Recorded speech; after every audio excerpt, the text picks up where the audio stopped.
maaf, ada 11 pertanyaan melalui Facebook, dan Ustaz tengok pula melalui WhatsApp. Melalui WhatsApp pula ada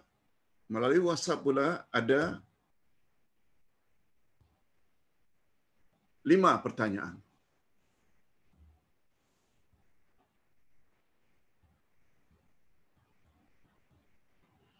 Hadirin dan hadirat rahimakumullah.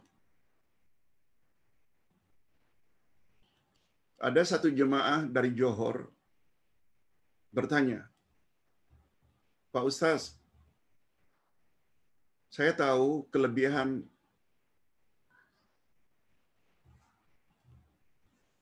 menuntut ilmu,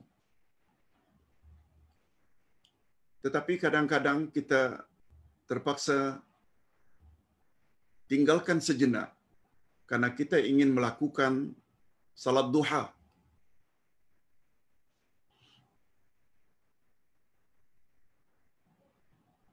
Hadirin dan hadirat, yang ditanya, boleh tak Pak Ustaz? Jawabnya boleh. Boleh. Cuma perlu diingat, salat duha itu sejak matahari naik sepenggalahan, iaitu lebih kurang 40 minit setelah syuruk, taruhlah jam 7:30 contoh, atau 7:45 bermulanya salat duha, dia berakhir sampai sebelum zuhur. Cuma salat duha yang paling afdal apabila ia dilakukan ketika matahari agak tinggi. Ini yang dipanggil dengan salat sunat awabin. Salat sunat awabin ialah salat sunat duha yang dilakukan ketika matahari tinggi. Jam 11, jam 10,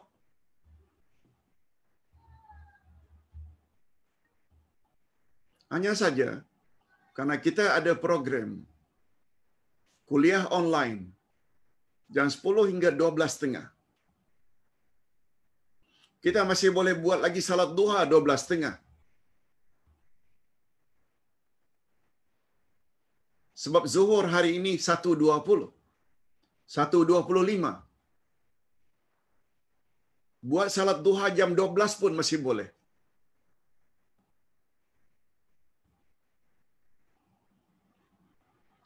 Namun demikian, kalau kita tahu bahwa program kita ada jam 10 hingga 12:30, apa salahnya sebelum ikut online jam 10, kita buat dulu salat duha. Atau kita tangguhkan setelah selesai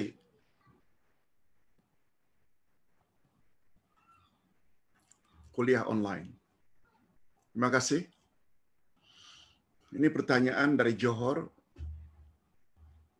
Jemaah lama Ustaz, namanya Sa'diah Buang. Beliau adalah adik daripada Allahyarham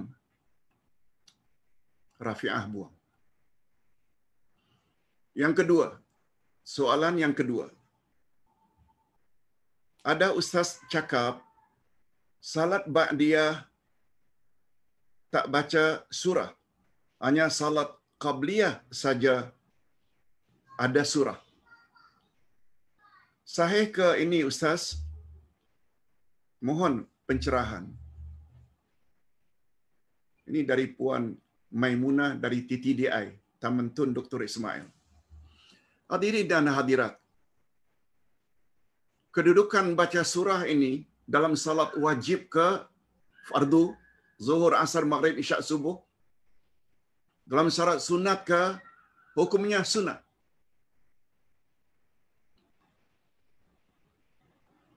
Kita tadi dah sebut, kalau salat fardu digalakkan membaca surah itu pada 2 rakaat yang pertama.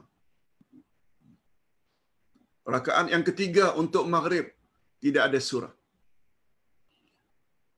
2 rakaat terakhir zuhur, asar dan isyak tidak ada surah. Tapi untuk salat sunat, apakah ia rawatib, qabliyah, ba'diyah, hukumnya juga sunat, dan tidak ada datang dari Nabi sallallahu alaihi wasallam surah atau ayat hanya disunatkan untuk qabliyah, tidak untuk ba'diyah. Ini lagi-lagi ini ustaz ini mereka-reka perkara baru. Kalau ada tolong datangkan dalil. Kalau ada tolong datangkan dalil. Nabi Muhammad sallallahu alaihi wasallam melakukan qabliyah subuh. Surah yang dibaca pada rakaat pertama setelah Al-Fatihah Al-Kafirun. Surah pada rakaat kedua setelah Al-Fatihah adalah Al-Ikhlas, Qul huwallahu ahad. Kadang-kadang Nabi tidak baca surah langsung, Al-Fatihah sahaja, menunjukkan itu adalah sunat. Tetapi surat Al-Fatihah itu mesti, sebab Nabi bersabda, La salata liman lam yaqra' bi Fatihatil kitab. Tidak sah salat orang yang tidak baca Al-Fatihah. Namun demikian Nabi tidak pernah sebut secara terperinci, adapun ba'diyah, sesudah zuhur, sesudah maghrib, sesudah isyak, jangan baca surah, tak ada.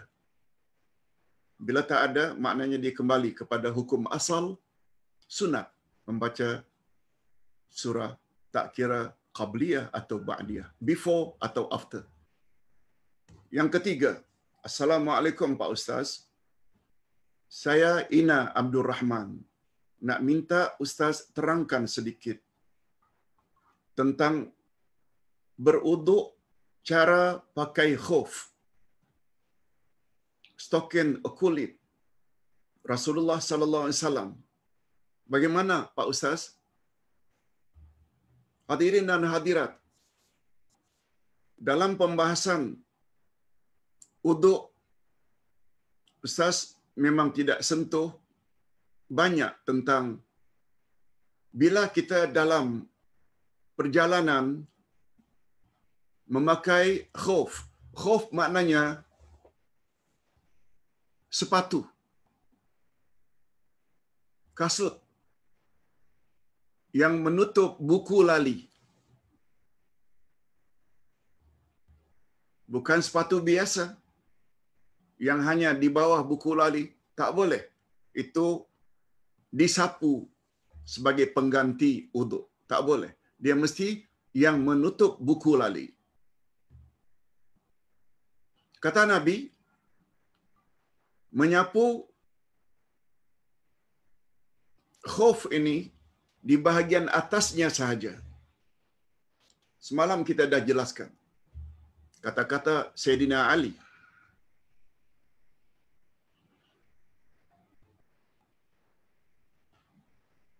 Tapi dengan syarat, khuf ke atau stokin ke, kita boleh sapu di atas khuf dengan syarat ketika memakai sepatu itu kita dalam keadaan beruduk. Dalam keadaan beruduk baru masukkan sepatu. Nanti bila sampai di pejabat, kita buang air barangkali jam 10, jam 11, lalu salat zuhur. Kita tidak mesti membuka sepatu, tapi kita cukup sapukan saja di atas sepatu. Untuk musafir boleh 3 hari 3 malam. Untuk orang mukim tidak musafir boleh 1 hari 1 malam. Demikian juga kebolehan menyapu kaki ini sebagai pengganti membasuh kaki bila kita pakai stokin. Stokin tentu saja stokin yang tebal, tidak nampak kulit. Cuma bezanya stokin ini atau kaos kaki kata orang Indonesia, dia hendaklah dibasahkan kedua-dua tangan macam kita hendak menyapu kepala, basahkan, kemudian tangan kanan letakkan di atas telapak kaki, tangan kiri di bawah telapak kaki, lalu diurut sampai ke setengah betis. Yes. Dia berbeza dengan kita menyapu sepatu. Sepatu di atas saja, tidak di bawah. tapi stokin kedua-duanya. Wallahu a'lam.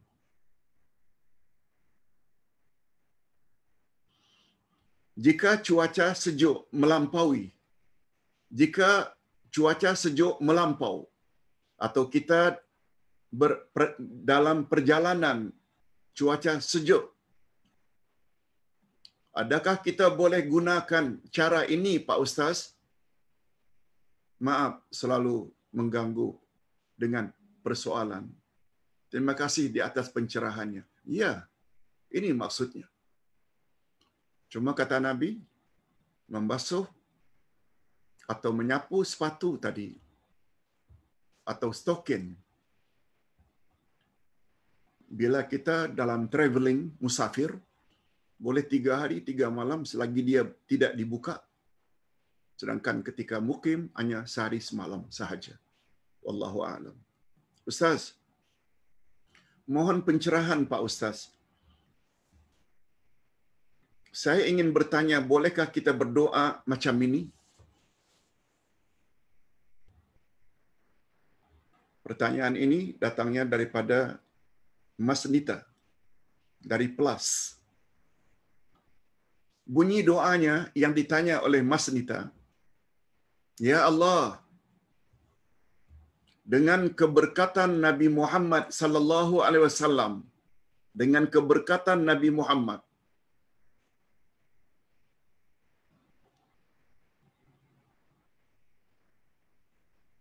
hapuskanlah COVID-19 dari muka bumi ini.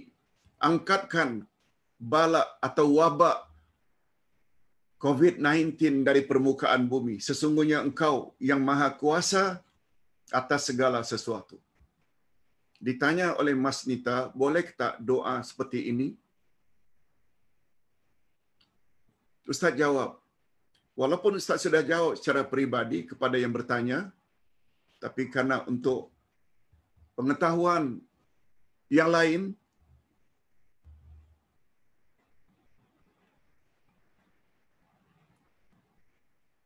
doa macam ini tak boleh. Silakan bagi yang berpendapat boleh. Sebab ini termasuk ke dalam doa kedudukan Nabi, keberkatan Nabi. Sedangkan Nabi telah wafat. Tapi lain halnya kalau ditambah sedikit, dia jadi boleh. Apa tambahannya, Pak Ustaz? Ya Allah, dengan keberkatan selawat kami kepada Nabi, tolong ya Allah, angkatlah COVID-19 ini dari permukaan bumi, khasnya dari bumi Malaysia. Boleh. Apa sebab? Sebab kita dah sebut di dalam tawassul masyru'. Ada 4 cara tawassul yang dibolehkan. Tawassul dengan menyebut nama-nama Allah, tawassul dengan menyebut tauhid dan iman, tawassul dengan ibadat kita kepada Allah atau amal saleh kita kepada Allah, dan yang keempat, tawassul melalui doa orang-orang yang masih hidup.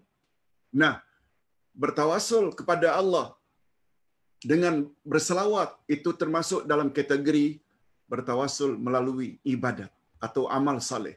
Betul tak selawat itu adalah amal saleh? Tapi bukan dengan ya Allah dengan keberkatan Nabi Muhammad. Tak. Ya Allah dengan kedudukan Nabi Muhammad. Tak. Itu bukan amal saleh, tapi amal saleh itu selawat. Wallahu a'lam. Kita berpindah kepada pertanyaan. Masya Allah, dah jadi 13. Kalau tadi ada 5, jadi 18. Tolong jangan ditambah lagi. Ustaz, coba jawab semampu yang boleh. Assalamualaikum Pak Uday. Zikir lepas salat ada letak yuhyi wa yumit. Dan yang tak pakai keduanya, boleh pakai ke Pak Ustaz? Setahu Ustaz, yang datang dari Nabi sallallahu alaihi wasallam zikir setelah selesai salat. Nabi baca macam ini. La ilaha illallah wahdahu la syarikalah. Lahul mulku wa lahul hamdu wa huwa ala kulli syai'in qadir. Ada juga riwayat yang lain Nabi tambah La ilaha illallah wahdahu la syarikalah lahul mulku wa lahul hamdu yuhyi wa yumit wa huwa ala kulli syai'in qadir. Tapi itu tidak sempurna wirid setelah salat. Yang itu boleh juga, tapi khas untuk wirid sesudah salat. Tahu Ustaz, dan itu yang Ustaz tulis di dalam buku Ustaz, wirid setelah salat fardu semuanya tanpa yuhyi wa yumit. Ingat kaedah ibadat, buat sebagaimana yang telah ditetapkan oleh Nabi. Ingat ya, makna ittiba' Nabi itu ada 6. Sila baca nanti di dalam buku yang Ustaz. Ittiba' ni menyangkut bilangan. Kalau 30 kata Nabi atau 33, 33 lah. Kalau Nabi kata 11, 11 lah. Subhanallah, subhanallah. Kalau Nabi kata 25, 25 lah. Ada bermacam-macam. Jangan buat lebih, jangan buat kurang. Kalau Nabi katakan ayatul kursi, jangan tambah wa ilahukum ilahu wahid, sebab itu tidak datang dari Nabi. Kalau Nabi kata Allahumma antas salam wa minkas salam, fahayyina rabbana bisalam, jangan tambah Allahumma antas salam wa minkas salam, fahayyina rabbana bisalam wa adkhilnal jannata darassalam. Nabi tidak sebut itu sempena wirid setelah selesai salat.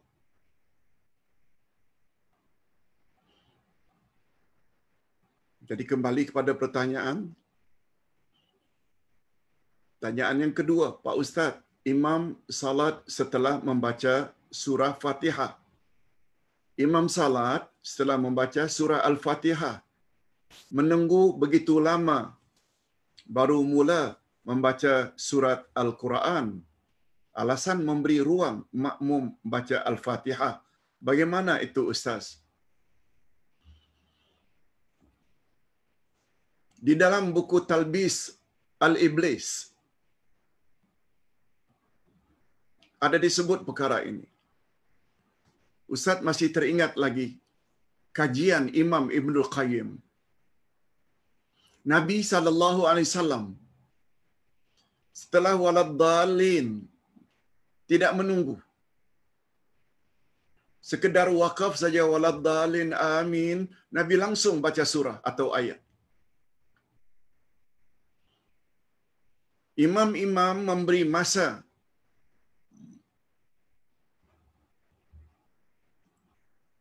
seketika, sekira-kira selesai membaca Al-Fatihah untuk membolehkan makmum membaca Al-Fatihah. Sunnah Nabi tidak macam itu.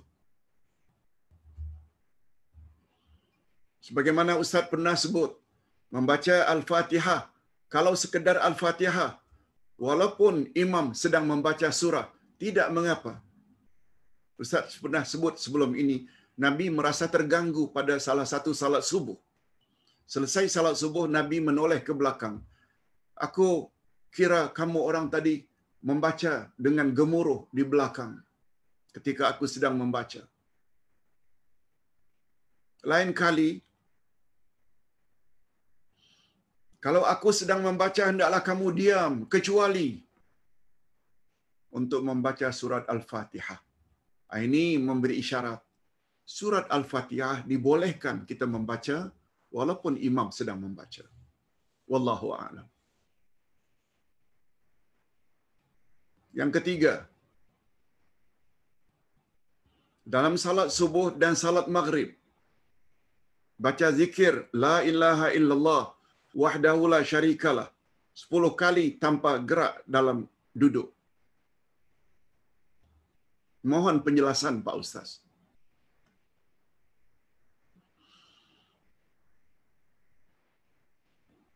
Hadis tersebut yang menggalakkan membaca 10 kali berbeza dengan salat lain khasnya maghrib dan subuh, setelah istighfar 3 kali, astaghfirullah, astaghfirullah, astaghfirullah, kita baca la ilaha illallah wahdahu la syarikalah, lahul mulku wa lahul hamdu wa huwa ala kulli syai'in qadir. 10 kali untuk maghrib, 10 kali untuk subuh. Sedangkan salat-salat yang lain, zuhur, asar dan isya, cukup sekali atau 3 kali. Hadis sahih.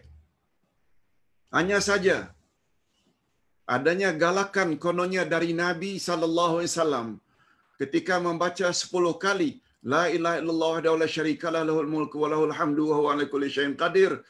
Kakimu yang sedang duduk iftirak, yang sedang duduk tawarruk, atau macam mana pun duduk anda ketika memberi salam, kaki tersebut jangan bergerak. Memang ada.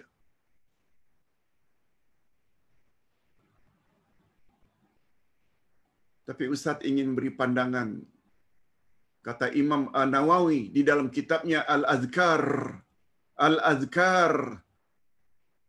bahawa hadis itu dhaif.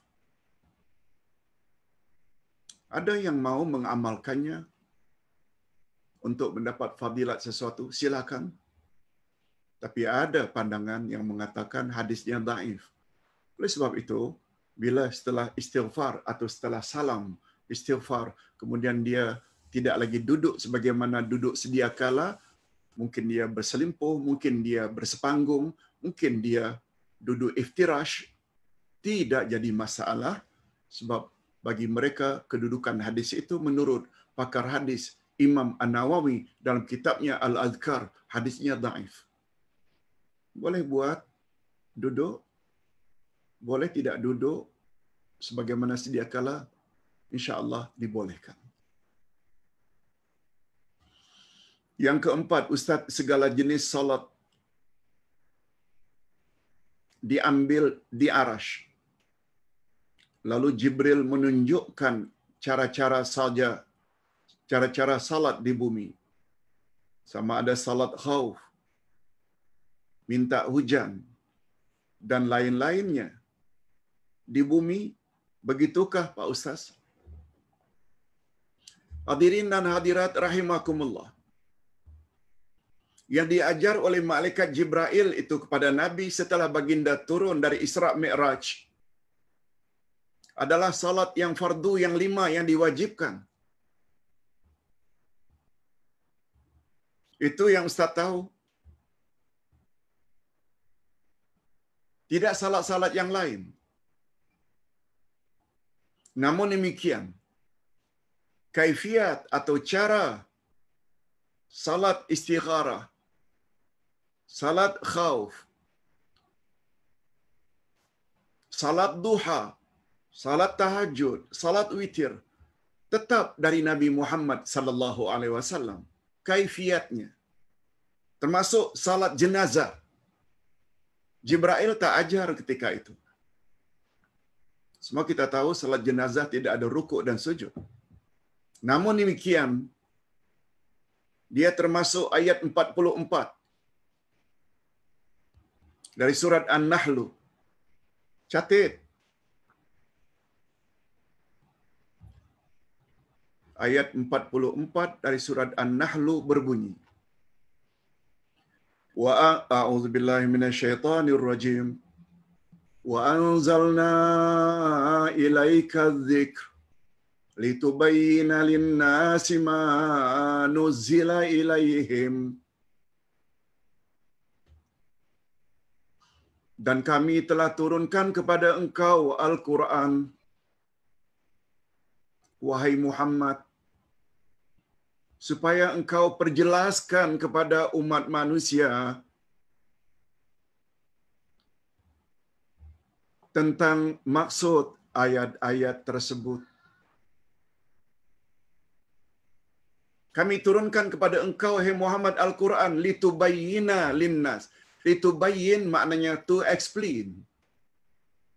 Untuk jelaskan.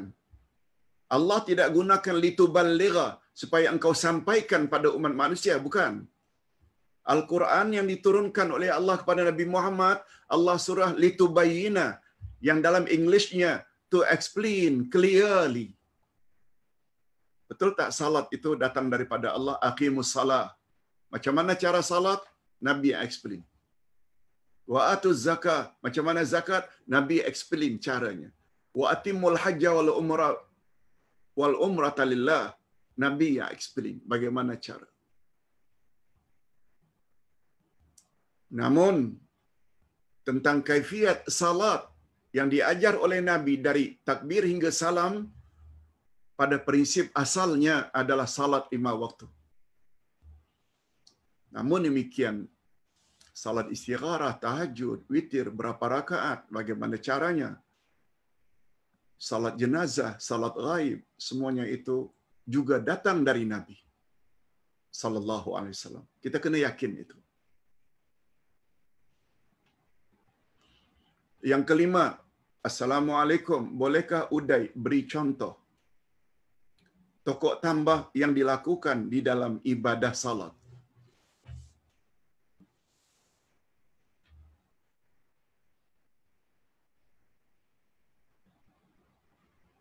Penanya tak perasan ke? Ketika azan,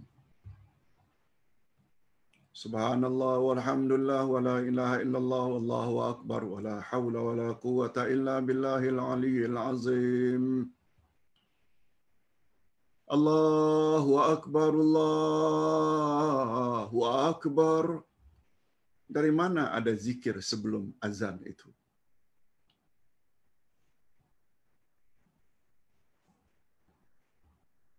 Yang namanya azan itu bermula daripada Allahu Akbar sampai la ilaha illallah.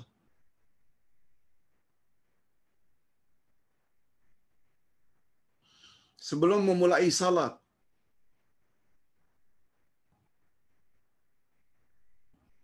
kepada imam Nabi suruh lihat ke arah makmum. Sawu sufufakum rahimakumullah. Ucapkan, luruskan safmu.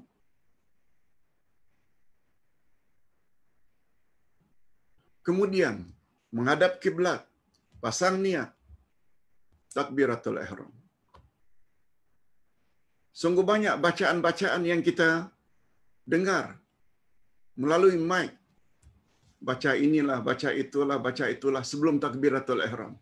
Dari mana datang penambahan-penambahan itu?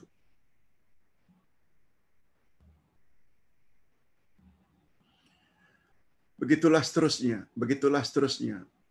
Nanti mungkin pertanyaan ini lebih sesuai untuk pembahasan tentang salat secara detail pada masa-masa yang akan datang. Yang keenam, Assalamualaikum Uday. Saya Nur Aini Kasim. Mohon pencerahan Pak Uday.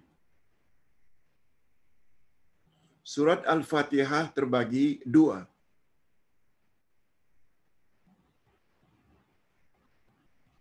Yang pertama, puji-pujian kepada Allah. Dari ayat 1 hingga 5. Permohonan hamba. Ayat 6 dan 7.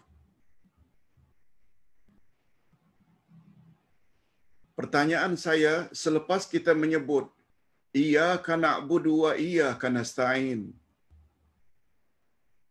Kita mohon dalam hati apa yang kita hajati, nak mohon kepada Allah. Selepas itu kita sambung bacaan. Mohon pencerahan Pak Ustaz. Hadirin dan hadirat rahimakumullah. Betul, sebagaimana yang Ustaz sebutkan 2 minggu yang lalu atau minggu lepas ketika membahas tentang pengajaran surat Al-Fatihah. Kata Nabi, surat Al-Fatihah itu terbagi 2. Antara hamba dengan Allah. Bila hamba membaca Alhamdulillahirabbil alamin, Allah jawab, Hamadadi abdi. Arti alhamdulillah yang kita ucap segala puji milik Allah. Allah jawab, hamadani abdi. Oh hambaku telah memuji aku. Itu kata Nabi. Allah jawab. Ar-Rahmanir Rahim. Majjadani abdi. Oh Tuhan, hambaku telah mengagung-agungkan aku. Begitulah seterusnya.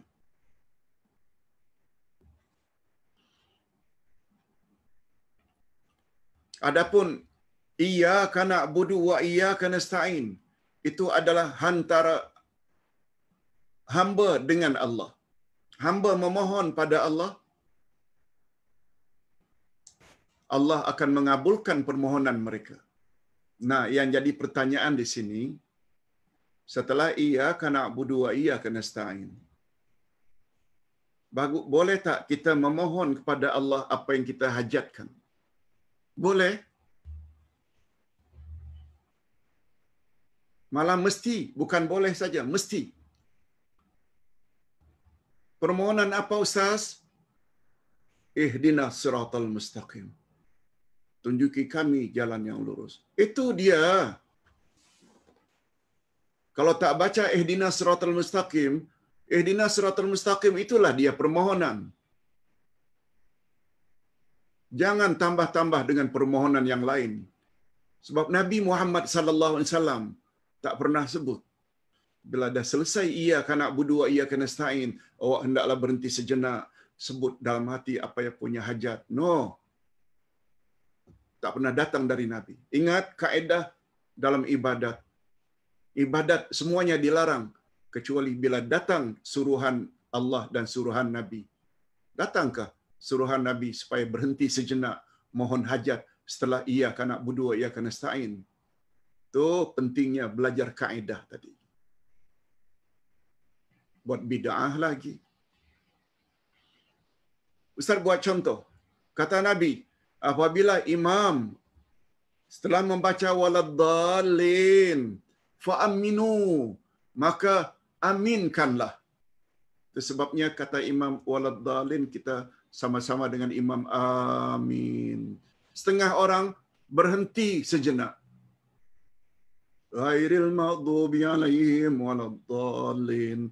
Kita dengar sesetengah imam menyebut Rabbighfirli, ampunkanlah dosaku, wali-walidayya dan ibu bapakku. Dari mana datangnya kita batasi waladdallin dengan amin? Kata Nabi, bila imam baca waladdallin fa'aminu, hendaklah kamu langsung aminkan. Nabi tak pernah sebut hendaklah kamu memohon doa Rabbighfirli wali-walidayya. Ini semua namanya penambahan-penambahan yang tidak datang dari Nabi sallallahu alaihi wasallam. Yang ketujuh, Assalamualaikum Uday. Saya mau tanya, jika tangan atau kelengkang kita terkena air kencing sendiri, cukupkah dibersihkan dan disiram dengan air bersih saja, atau gunakan sabun, atau macam manakah caranya Pak Ustaz? Mohon pencerahan. Okey. Hadirin dan hadirat rahimakumullah. Dalam ilmu fiqh bab taharah. Taharah maknanya bersuci. Bersuci pula ada daripada hadas, ada daripada najis. Hadas pula terbagi dua. Hadas besar dengan mandi, junub. Hadas kecil dengan beruduk. Atau bila tidak ada air, boleh tayamum. Itu hadas. Bersuci dari najis lain. Najis ini seperti tai ayam, tai manusia, termasuk kencing. Itu semua namanya najis pula terbagi tiga. Bila itu najis anjing, namanya mughallazah. Dan anjing babi, dan najis babi. Berat. Caranya kita dah sebut semalam. Pertama dengan air bercampur tanah 6 kali, berikutnya dengan air mutlak. Air yang suci lagi mensucikan. Air suci dan mensucikan pula ada 7 jenis. Air perigi, atau sumur, air laut, air hujan, salji, air sungai, semuanya itu air-air mutlak, yaitu air yang suci lagi mensucikan. Najis hendaklah disucikan dengan air yang mutlak, suci lagi mensucikan. Jangan dengan air kopi, dengan air teh. Dia memang suci, tapi dia tidak mensucikan. Nah, tahi manusia, kencing manusia dewasa, dia termasuk mutawassitah, najis pertengahan. Nah, ada satu lagi, najis mukhaffafah, najis ringan yang cukup dirinjis saja, yaitu kencing baby yang belum sampai umur 2 tahun, yang tidak makan apa-apa kecuali susu.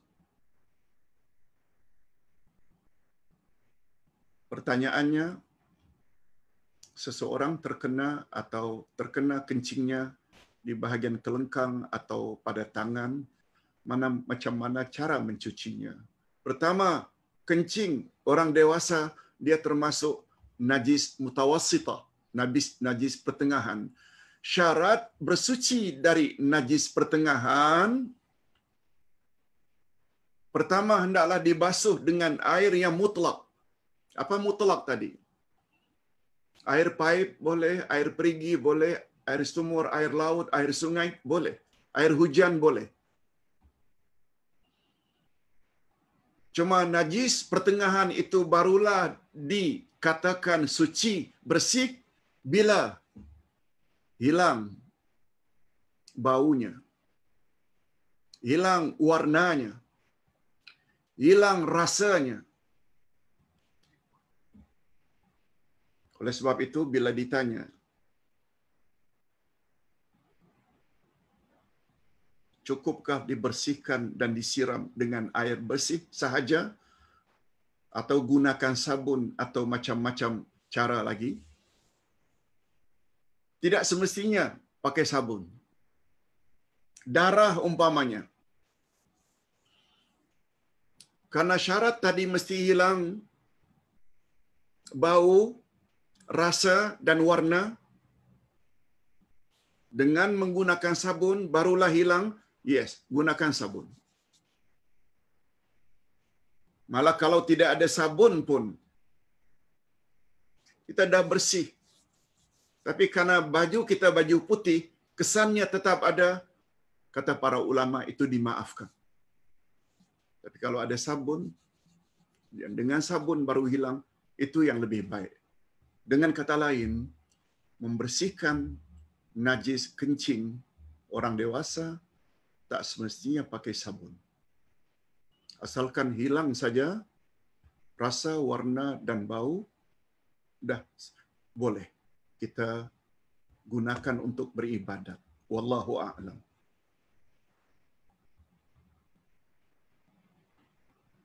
Pak Ustaz, apa beza kaedah khas dengan kaedah pergaulan atau muamalat?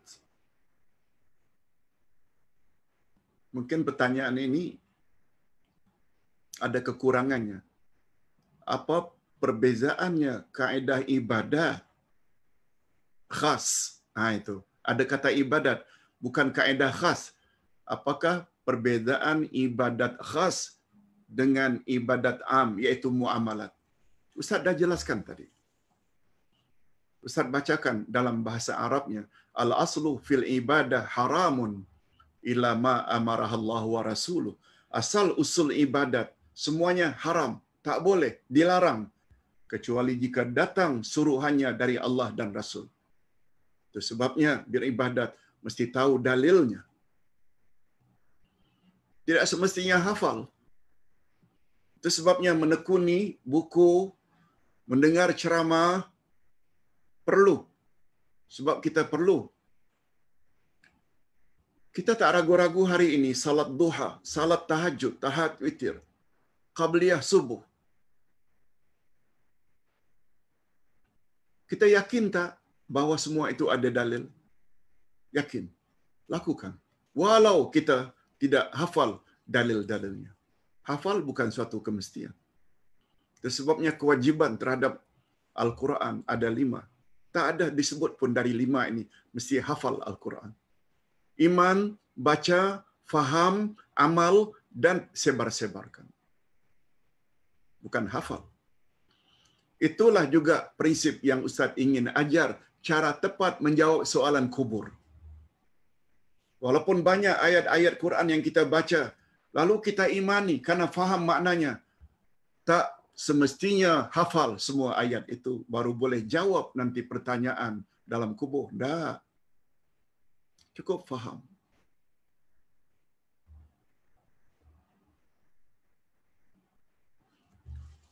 Itu ibadat khas.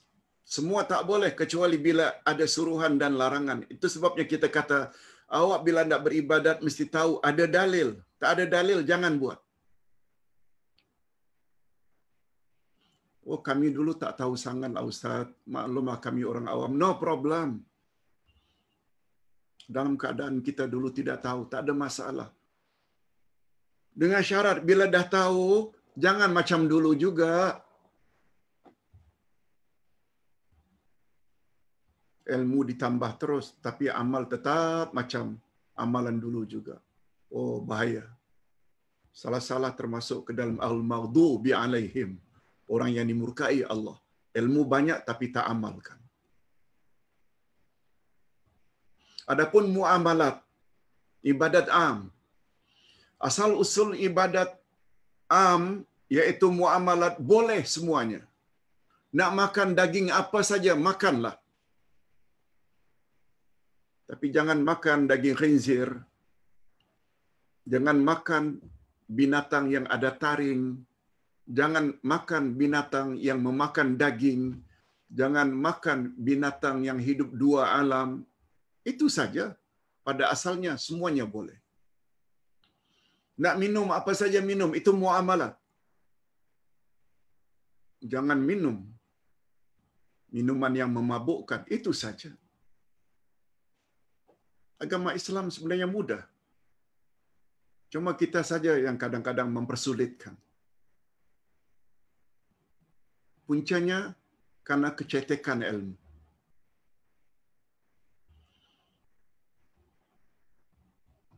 Yang ke-9.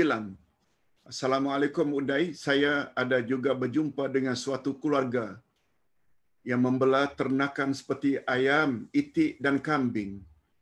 Keluarga ini ada juga membela anjing di luar rumah. Bila ditanya tujuan membela anjing semata-mata bagi menjaga keselamatan ternakan mereka dari disambar binatang seperti ular dan lain-lain karena mereka tinggal di kampung. Adakah membela anjing dibolehkan untuk menjaga keselamatan? Mohon pencerahan. Yes. Adapun pertanyaan semalam yang mengatakan saja-saja. Ada satu kenalannya orang Egypt memelihara anjing, masukkan dalam rumah. Ustaz kata hukumnya haram. Malah ada ancaman dari Nabi. Jika anjing ada di dalam rumahmu, maka malaikat tidak akan masuk.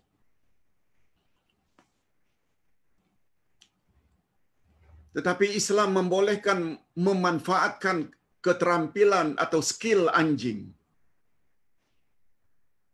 Sepertinya anjing untuk melacak pengedar dadah, pencuri, mencari orang yang hilang, berburu dengan menggunakan anjing. Bila ditembak, anjing akan ambil walaupun di semak-semak, di rawa-rawa. Boleh dalam agama, tertera dalam Al-Quran. Malah, bila kita baca ketika menembak atau memanah dengan bismillah, ternyata diambil oleh anjing dan kita dapati binatang yang kita tembak itu sudah mati, halal dimakan. Allah sebut dalam Al-Quran. Itu sebabnya para ulama berpendapat apabila Anjing dipelihara untuk keselamatan, menjaga kawasan, menjaga rumah, tapi diletak di luar rumah, boleh hukumnya. Kita ada kebun, pelihara anjing untuk menjaga supaya binatang-binatang buas jangan merosak buah-buahan kita. Boleh. Itu jawaban Ustaz. Confirm hukumnya boleh. Bila ada keperluan. Assalamualaikum Pak Ustaz, bolehkah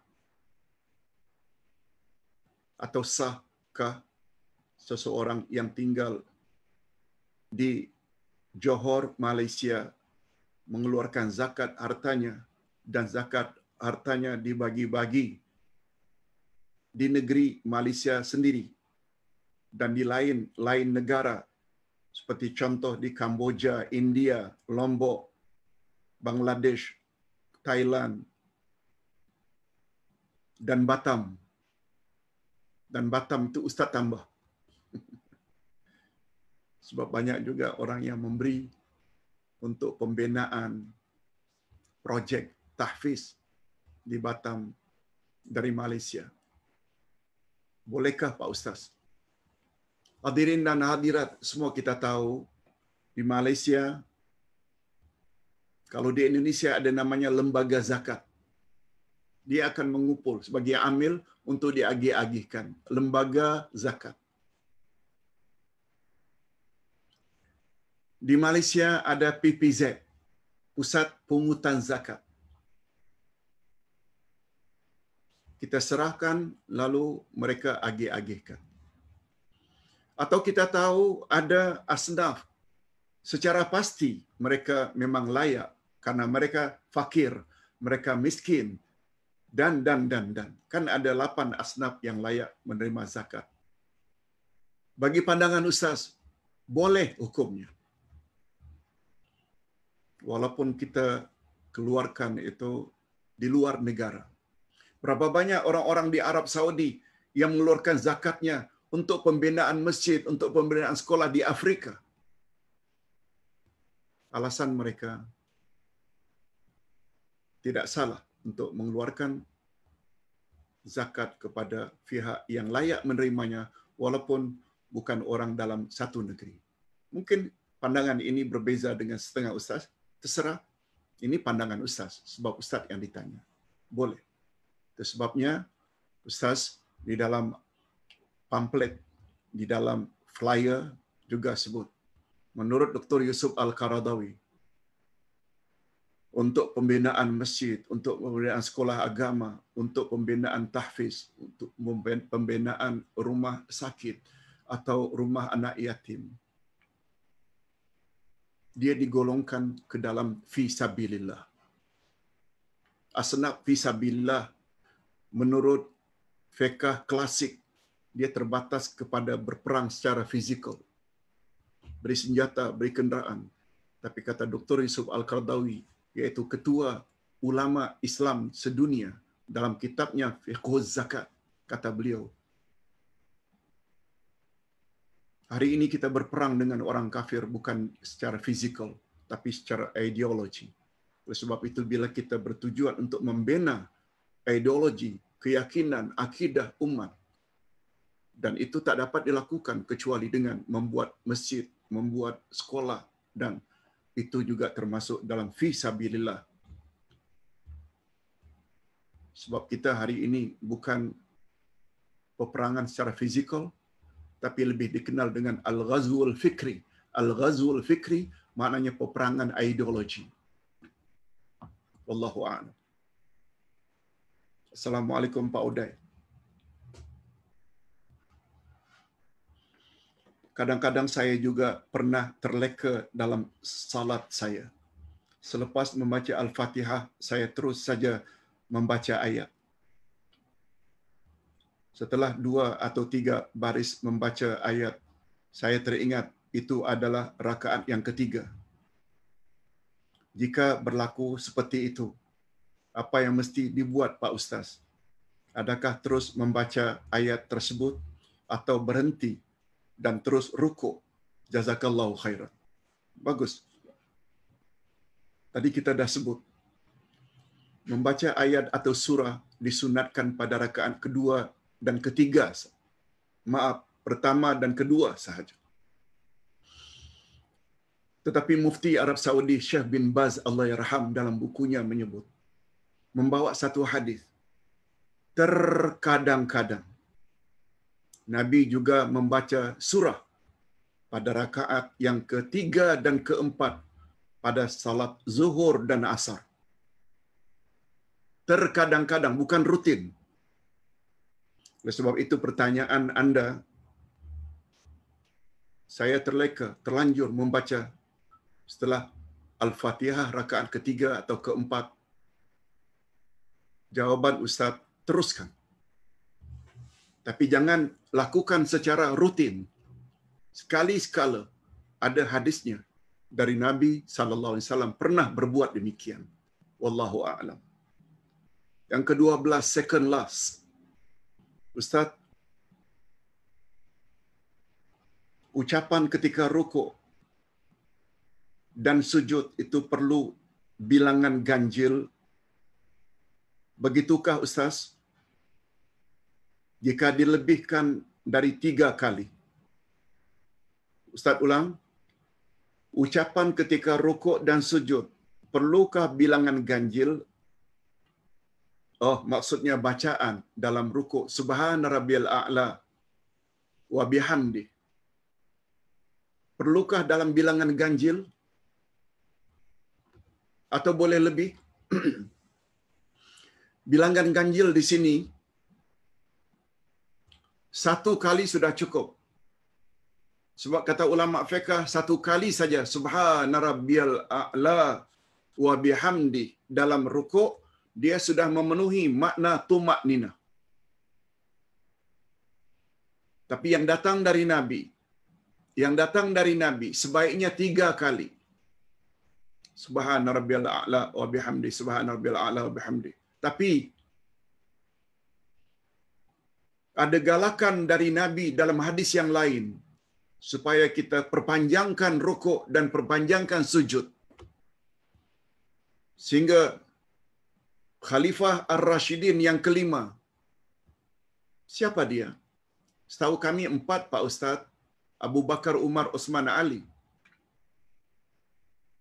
60 tahun setelah wafatnya Ali, Khalifah yang keempat, muncul Khalifah yang kelima, yang setengah ulama kategori dia sebagai Khalifah Ar-Rashidin yang kelima, iaitu Umar bin Abdul Aziz. Cicit dari Umar bin Khattab, yang memerintah tahun 99 dan meninggal dunia 101. 2 tahun saja. Tapi adilnya luar biasa. Umar bin Abdul Aziz, Khalifah Ar-Rashidin yang kelima ini, punya amalan membaca dalam sujud sampai 21 kali. Subhana rabbiyal a'la wa bihamdi, subhana rabbiyal a'la wa bihamdi, subhana rabbiyal a'la wa bihamdi. Dengan kata lain, kita boleh baca lebih dari 3 kali. Tapi usahakan supaya jumlahnya ganjil. Sebab Nabi bersabda, innallaha witrun yuhibbul witr. Allah itu ganjil dan suka dengan yang ganjil-ganjil. Cuma ada pemahaman 2.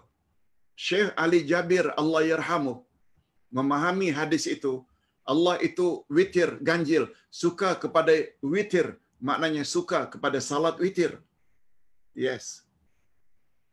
Tapi banyak juga ulama hadis yang mengatakan Allah itu witir, iaitu esa 1, dan Allah suka kepada bilangan yang ganjil. Itu sebabnya witir 3 rakaat, 1 rakaat, 5 rakaat, melontar jamarat 7 batu, pusingan tawaf juga 7 pusingan. Subhanallah 33, Alhamdulillah 33. Banyak, karena Allah suka yang ganjil-ganjil. Bila berbuka dengan korma, usahakan berbuka dalam bilangan yang ganjil. Tapi berpada-padalah. Mungkin 3 atau 5, jangan pula sampai 101 biji korma. Itu jawaban Ustaz tentang bilangan bacaan dalam rukuk dan sujud. Yang terakhir Ustaz, di tahiyat akhir kita akan berlama duduk sambil berdoa. Adakah dibolehkan selepas ucapkan innaka hamidum majid? Yes. Nabi Muhammad sallallahu alaihi wasallam galakkan sangat. Apa kata Nabi? Apabila kamu telah selesai membaca tahiyat akhir, is'alu ma syi'tum. Mintalah kepada Allah apa saja yang kamu ingin minta. Komen Imam Asy-Syafi'i, minta kebaikan-kebaikan di dunia boleh, murah rezeki, panjang umur, sihat badan, dihindarkan dari bala wabak COVID-19, minta diberi hidayah, minta dikuatkan iman, minta masuk syurga, minta terhindar dari api neraka. Boleh. Terutama yang Nabi galakkan sangat, minta dilindungi dari 4 perkara.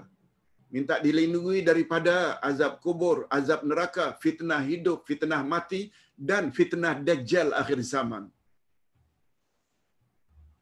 Allahumma inni a'udzubika min azabil qabri wa azabil nar, wa min fitnatil mahya wal mamat, wa a'udzubika min syarri fitnatid dajjal.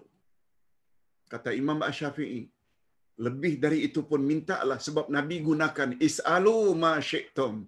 Mintalah apa yang kamu ingin minta. Nah, di sini yang betul, sebab Nabi beri peluang untuk meminta. Bukan sempena selesai iyyaka na'budu wa iyyaka nasta'in minta. Bukan sempena waladdallin minta sebelum amin. Tak pernah datang dari Nabi. Di sini perlunya kita tahu kaedah ibadat. Mudah-mudahan pencerahan pagi ini berguna untuk kita semua. Kita akhiri dengan doa seperti biasa. Alhamdulillahirabbil alamin, wassalatu wassalamu ala asyrafil anbiya'i wal mursalin wa ala alihi wa sahbihi ajmain. Ya Allah, perbaikilah agama kami sebab Dialah yang akan mengatur segala urusan kami. Ya Allah, perbaikilah dunia kami sebab padanya kami menjalani kehidupan. Perbaikilah ya Allah akhirat kami sebab kepadanya kami semua akan menuju. Ya Allah, jadikanlah sisa-sisa hidup kami ini sebagai tanda pertambahan amal saleh kami, dan jadikanlah kematian kami kelak sebagai tanda berakhirnya dosa-dosa kami. Ya Allah, kami mohon kepadamu agar ditambah ilmu yang bermanfaat, rezeki yang baik-baik, dan amal yang saleh, amal yang diterima. Ya Allah, ampunkanlah dosa kami, dosa ibu bapa kami, dan cucurilah mereka rahmat-Mu, ya Allah, sebagaimana mereka telah didik kami sejak dari kecil. Ya Allah, berilah kami pasangan hidup dan zuriat keturunan yang menyedapkan pandangan mata dan hati kami, dan jadikanlah kami pemimpin bagi orang-orang yang bertakwa. Ya Allah, kami bersyukur kepadamu kerana Engkau telah beri kami taufik dan restu serta dorongan untuk menghadiri majlis ilmu seumpama ini, sehingga kami banyak mengetahui beberapa perkara-perkara baru yang sebelumnya kami jahil. Allahumma khtim lana bihusnil khatimah wa la takhtim alaina bisu'il khatimah.